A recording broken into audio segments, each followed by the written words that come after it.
Hello, everyone, and welcome to the December 28th edition, 2018, of the From the Bench podcast. I'm your host, Mark Janish. Once again, this is the December 28th, 2018 edition. Today's edition of the podcast, we'll be talking some Week 17 NFL football. We'll also be looking at some Laker basketball with the loss of LeBron James and a 117-116 loss on a game-winning jumper by Bogdanovich of Sacramento. Leading the Lakers, LeBron-less Lakers, to a loss, 117-116. We're going to go over some of their scheduling. We're going to go over some brief headlines here in just a moment. One of them being that, speaking of the Lakers, guard Rajon Rondo out 4 to 5 weeks. He just today had finger surgery. We also want to let you know Auburn is winning their bowl game 21-7. We also have Iowa State and Washington State coming up, and West Virginia and Mr. Greer, a quarterback for West Virginia, and Syracuse. And want to let you know that we will continue the podcast into 2019. Need your help, though. If you'd like to go to accessmediaglobal.com, support alternate media. This is not a corporate-backed venture. This is a venture of love, a venture of information, a venture of enjoying the sports community. I want to thank you for listening throughout 2018. Hopefully we'll have a prosperous 2019. Wanted to also give you some podcast information. We're going to be bringing a guest on the podcast shortly. We're going to discuss some Michigan State basketball, and that will be sometime in the month of March, probably prior to March Madness and the 64-team NCAA field. Nelson Cruz, former Seattle Mariner, has signed with the Minnesota Twins, reportedly, for about $14.2 million. Essentially, the Twins are not going to confirm that until a physical is performed. Nelson Cruz has had 3 100 RBI seasons in the last 5 for the Seattle Mariners, 203 home runs. He's usually good for 35 to 40 home runs a year, so good luck to Mr. Boomstick himself, Nelson Cruz, going to the Twins. Other news I wanted to get to, this has to do with something LeBron James actually did. I guess you could say a form of potential tampering. According to ESPN, there was a letter circulated to teams in the league, NBA teams, regarding vocal tampering where you discuss players personally, and that has to do with comments resulting from the potential acquisition of Anthony Davis going to the Lakers, a desire to have that happen. However, Anthony Davis is under contract till 2021, and I believe he's scheduled to make in that 2021 season, he can be re-signed for up to $239 million. Obviously, he is a franchise player for the New Orleans Pelicans. But the NBA, there was a couple of owners who did contact the NBA, so we probably will see some kind of blowback from that position. It's not necessarily a position I agree with, because players discuss players all the time, whether it's media, in front of the media, or in the locker room. So that's not really anything important for me. Wanted to also go ahead and look at some of the picks and some of the playoff positioning for the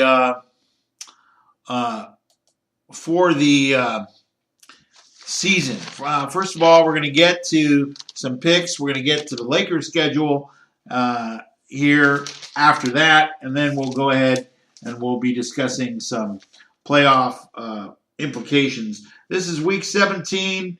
The Texans and the Jaguars will be playing. The Texans have an incentive to maintain their playoff positioning. It looks like the over-under right now is 40.5. I go ahead and take the Texans and the over on this. I think 7 is about the right line. Jaguars are looking terrible, so it's potentially there's a potential there for the Texans to take up more scoring in the sense that they may cover the spread, but it might be more along the lines of 10 to 14 points instead of the 7 that I just mentioned. The Bills and the Dolphins. Bills favored by 3. The over-under is 38.5. If I'm betting right now, I go ahead and take the over at 38.5. Even though the Dolphins' offense has been a little anemic, minus Kenny Stills and the somewhat ineffective Ryan Tannehill, the Dolphins will remain competitive. And, of course, we'll see what happens with Josh Allen as he progresses in his rookie season. Once again, it's going to be the Bills and the Dolphins. I'd probably go ahead and take the Bills by 3 in this case. The New England Patriots and the New York Jets. Patriots favored by 13.5. The over-under is 46. Patriots are the league's only team that's undefeated at home. They can clinch a first-round bye with a win, and the Jets have the potential to be stubborn for a half at least. So this could be interesting depending on which half they choose. The Jets are 4-11. New England, of course, 10-5. That's the 10 o'clock hour here on the West Coast. Jacksonville and the Texans, 10-5. Houston versus 5-10 Jacksonville. Miami 7-8, and Buffalo 5-10. Miami looking to salvage the season at 500. So we'll see what happens between the Patriots and the Jets. Moving on, the Falcons and the Buccaneers. The Falcons have won a couple games in a row, albeit against bad teams, Arizona and Carolina. That's a meaningless game, so the Buccaneers might use Ryan Griffith back up to Jameis Winston and, of course, Ryan Fitzpatrick. Okay? So that's the 6-9 Atlanta Falcons and Tampa Bay 5-10. I will say this about Tampa Bay. I think they have a decision to make. I'm not sure that Jameis Winston, I'm not going to say you're going to give up on him, but you might want to reevaluate who your quarterback is going into 2019 for the Tampa Bay Buccaneers. Once again, the Buccaneers 5-10, Atlanta 6-9. The Saints and the Panthers. The New Orleans Saints don't really have much to play for. They've secured the 1 seed. They're going to take their foot off the gas potentially here at home. Not sure about the effectiveness and the shoulder injury to Cam Newton. That's kind of crushed Carolina's season. Although Ron Rivera will be back, I believe. I saw that a couple of weeks ago. He'll be back in Carolina. New Orleans has secured the number 1 seed. Hopefully the Los Angeles Rams will secure the number 2 seed, but we'll get to them shortly. The Giants and the Cowboys. Now, the Cowboys are the number 4 seed. They have the number 4 seed locked up. Ezekiel Elliott should be rushing swiftly toward his second rushing title, so he can cool his jets, just kick back, wait for the potential meeting in the first round with the Seattle Seahawks. The Giants 5-10, Dallas 9-6. This could potentially be Eli Manning's final game as starting quarterback. I just wanted to put that out there. He's looked notoriously bad.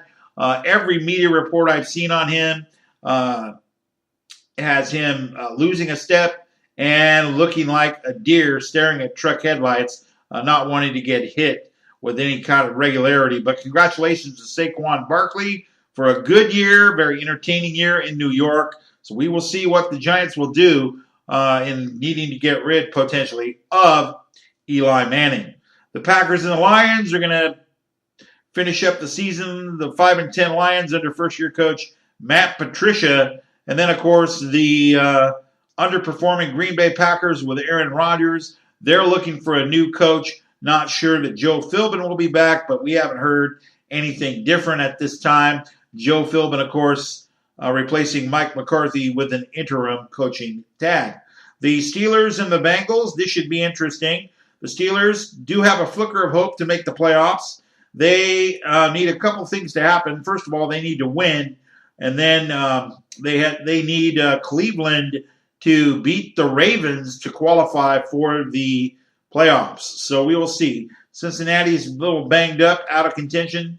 This divisional rival has the 6-9 Bengals facing the 8-6-1 Pittsburgh Steelers. So we'll see if the Steelers can back their way into the playoffs, essentially, with that game. The Ravens. Now, the Ravens are coming off a I'm sorry. Let's go back to the Steelers and the Bengals. I made a mistake here. The Steelers are favored by 14.5. The over-under is 45.5. I go ahead and take the Steelers. I think the point differential is way too high. So take the over, but I don't take the 14.5 for the Steelers. I believe the Steelers will probably win, but 14.5 just seems to be a little bit too steep. Now back to the Ravens, who beat the Chargers in a Saturday night game last week. They did a beautiful defensive job on Phillip Rivers. Phillip Rivers passed for 131 yards, I believe. The Browns and the Ravens. The Ravens have incentive here to beat the Browns, but I have to give the Browns credit at 7-1. This is their best season in years. That's no joke. And Baltimore 9-6. So the Ravens have an all-star defense, and their running game is rolling with Lamar Jackson at QB. So I look for this to be a great game. The Ravens favored by 6. That's about right. I'd probably take the over. Baker Mayfield, he's got a lot of talent in that pocket, but he's still got a few things to learn regarding checking down and going for his secondary options, going through his reads. But that's a rookie quarterback for you. Lamar Jackson, all he's got to do is play ball control, as we saw with the Los Angeles Chargers last Saturday night in Los Angeles. But 7-1 for Cleveland, 9-6 for Baltimore. I do expect Baltimore to win this game, and that would essentially leave the Pittsburgh Steelers out of the playoffs regardless of what they did. Chargers favored by 6.5 over the Broncos. The over-under is 41.5 here. I probably go ahead and take the Chargers. I probably bump that 6.5 line up to 7, and I take the over and the Chargers against the Broncos, even though despite Case Keenum playing better, and Phillip Lindsay, of course, the unrestricted, unsigned, undrafted free agent Phillip Lindsay, doing a wonderful job. I want to say if he doesn't get any votes for Rookie of the Year, something is wrong in the AFC. He's a great running back, a little under-publicized because he's in Denver, and, of course, Vance Joseph trying to hang on to his job, actually. I think Vance Joseph might have a problem retaining that job, depending on what general manager, former QB out of Stanford, John Elway, wants to do. Chargers 11-4, Denver 6-9, and this is in the Mile High City. The Chiefs and the Raiders. Well, the Raiders underperformed. They were expected to do better under first-year coach John Gruden. We all know about the Khalil Mack trade, the Amari Cooper trade, and the defensive problems the Raiders have had. The Chiefs are favored by 13.5. The over-under is 54, and possibly the thing that I want to say regarding the Chiefs, what is the problem with Andy Reid? And regardless of what quarterback he has, whether it be Alex Smith or otherwise, why can't Kansas City stop anybody defensively? I think that's their biggest problem. Matter of fact, they're going to make the playoffs as probably the 1 or 2 seed coming out of the AFC, depending on what New England does. But the fact of the matter is they can't really stop anybody. So I would expect the Chiefs to maybe make the second round of the playoffs or be one and done. So as far as the Raiders are, they're capable of putting a good game together, as we last saw Monday night on Monday Night Football. And Kareem Hunt is obviously not with the Chiefs based on that video that surfaced, which saw him shoving a woman and getting into an altercation in a hotel that wasn't great at all. So, excuse me, the number 1 seed does await the Kansas City Chiefs, however. Moving along here, the Vikings and the Bears. Now, this game is going to be very, very interesting because there's 2 teams. One of them I mentioned earlier. The Baltimore Ravens are using some old football skill set stuff where you run the ball and you play defense, and then, of course, you throw the ball when you need to. But Lamar Jackson, I have to say, he's impressive in the middle of the field. However, I'm not sold on his ability to make the long throws consistently. He gets a little more consistent outside the hash marks, let's say, to some of his wideout receivers. We'll see how that goes. The Vikings and the Bears are that has playoff implications. The Bears are in the playoffs, and they're going to be playing a first-round game with the number, I believe it's the number 3 seed for the NFC North champions. The Vikings, they still need to clinch a berth. They have a solid defense, and they're playing in front of a home crowd. The Vikings are favored by 5. The over-under is 41. Go ahead and take the over and the Vikings in this game. Going to be a close game. It's very possible the Bears could win the game. The Eagles, the world champion Eagles, 6.5 is the line. The over-under is 42. Go ahead and take the over. Impressed with Nick Foles' ability to throw the ball to Alshon Jeffrey. I will say that Zach Ertz, who has 112 catches on the year, has kind of been drawn out of the offense minus Carson Wentz. But that may be just personal preference on Nick Foles and Doug Peterson's part. Washington has had a good season. I haven't mentioned the DJ Swearinger suspension. That's a little bit hypocritical on behalf of the management of the Redskins, because how do you sign Reuben Foster, who's done a lot worse as far as domestic violence goes, and yet you let DJ Swearinger go because he talked out of turn in the media regarding some of the capabilities of his former coaches. So he's now out of work temporarily. As far as I'm concerned, DJ Swearinger is an all-pro safety in the backfield. So we're hoping that DJ Swearinger finds a new home. So we'll see what happens there. The Eagles and the Redskins. Eagles by 6.5. Over-under is 42. Go ahead and take the Eagles in this game just based on the fact that they have a more desperate need for this win. And Nick Foles, of course, doing his dead level best to bring back memories of last season. And, of course, they are the defending champions, so pride will come into play. The Rams and the 49ers. The Rams are fighting for the number 2 seed and a playoff bye in the first round out of the NFC. The Rams will be playing at the Coliseum against the 49ers. The Rams favored by 10. The over-under is 50. Go ahead and take the over, and I probably think the Rams are 10's about right. I wouldn't necessarily say that they're over or under that the point spread, I should say, is over or under what it should be. Todd Gurley, I believe he's not going to play with his knee. However,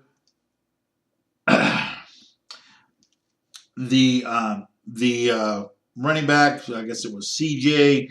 Anderson, he actually had 167 yards. Yeah, the competition wasn't that great, in my opinion, but once again, 167 NFL yards is 167 NFL yards. The Colts and the Titans, this is going to be an interesting game. I'd like to see the Colts win this game, to be honest with you. It's not on the board, so pretty much it's a pick 'em. It's the only win and in game. It's been flexed to Sunday night, 5:20 Pacific time. Andrew Luck, in his comeback year from injury with Frank Reich as coach, Marcus Mariota isn't at full speed, and that's a rough break for the Titans. So we have it's not on the board, but I'm going to go ahead and take the Colts, and I'll say by 7. Now, the only caveat here is Derrick Henry's been lighting it up in the backfield for the Tennessee Titans. So if he does that, that's going to change the complexion of the game. So right now we're going to discuss the game tonight. We're going to just discuss LeBron James' absence and the game tonight against the Clippers. We're going to go over the schedule. Let me go ahead and bring this up here as we end the podcast here in just the next few moments. But I wanted to go ahead and go over the schedule. The Lakers are currently residing in like the 5th spot. If the playoffs started today, we're not going to talk about the playoff positioning today. It's a little bit too early. But I did want to discuss real briefly the next few games since LeBron James is not going to be playing for the Lakers at that particular point in time. I want to go ahead and just look at those. So we're going to go to the December schedule here. We have the LA Clippers tonight on the second of a back-to-back. Then on the 30th, which will be Sunday, the Lakers are going to be at home against Sacramento. The Clippers, the Sacramento Kings, which they just played in Sacramento last night. And then, of course, we have 2 more games. That'll be the OKC Thunder and Russell Westbrook, and, of course, the New York Knicks. I'm not sure that the Lakers are going to win. 2 of the next 4 is what I would say. But we'll see what the Lakers do and Luke Walton does. I'm not sure that I like the Lakers' lack of outside shooting. That's the one glaring weakness the Lakers do have right now. And I do expect that there might be some coaching change in the offing with Luke Walton, just because Luke Walton was never Magic Johnson's chosen guy. So we'll see what happens when free agency comes. It's going to be a great night tonight. Lou Williams and Tobias Harris and some good role players. Gallinari tonight will be facing the Lakers. The Lakers are reeling a little bit, and we'll see what kind of adjustments they make. But I do definitely expect the Lakers to qualify with the 5th slot. I'm not sure they're going to make number 4, but things are very, very close. So what we've seen in the last little bit here is, I believe, the Houston Rockets under James Harden scoring 6 games of over 35. He just had a 45-point game last night against the Boston Celtics, who are a shadow of their former selves right now. Things are so close in the Western Conference. Game-wise, you go on a little bit of a run, and you're going to start moving up. The Rockets, for example, have moved from 14th to 8th in just the last week or so. So it'll be critical for the Lakers to at least tread water. Now, remember, the Lakers won 35 games last year. They've won 20 as of now. 20-15, I believe, is their record at this time. So we're hoping that the Lakers will make an effort here, just tread water until LeBron James gets back. Now, the thing is, we've gone from day to day in reports on LeBron James' injury, day to day to very, very questionable, or several games. We've gone from LeBron being day-to-day to several games being missed by LeBron James. So that's obviously not going to help the Lakers, but to give some of these younger players experience. Not sure. What I would like to see is Brandon Ingram to have more focus. I believe he's a young guy with a lot of talent. But some young guys, and players in general, they rely on their talent so much that they forget some of the finer points of the game regarding discipline and working on their game. I think Brandon Ingram might be on the trading block, even though Magic Johnson has said no in that respect.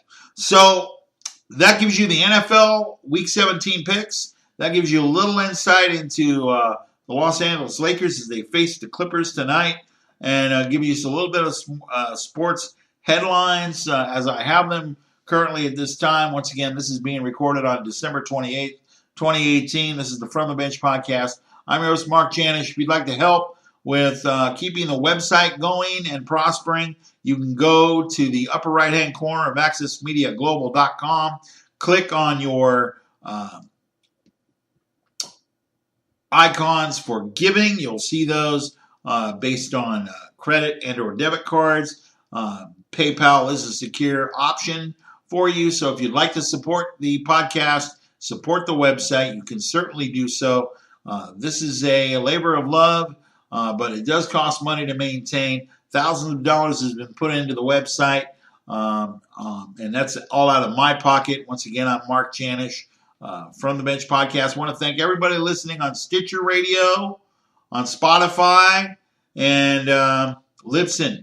So take care, everyone. Once again, have a good sports weekend. We're going to be back after the first of the year. We're going to go over getting ready for the final seedings of the playoffs for the NFL. We're going to talk some more NBA basketball. We'll also give you the headlines and our perspectives on what's occurred. I'm not going to do a best of show for this year. There is one. It's a little bit of a pop culture best sports movies, TV shows, and such. That, of course, the Sports Illustrated Media Podcast with Jimmy Traina. He has a couple of substitutes, and there's a roundtable going on. So that's up on the website.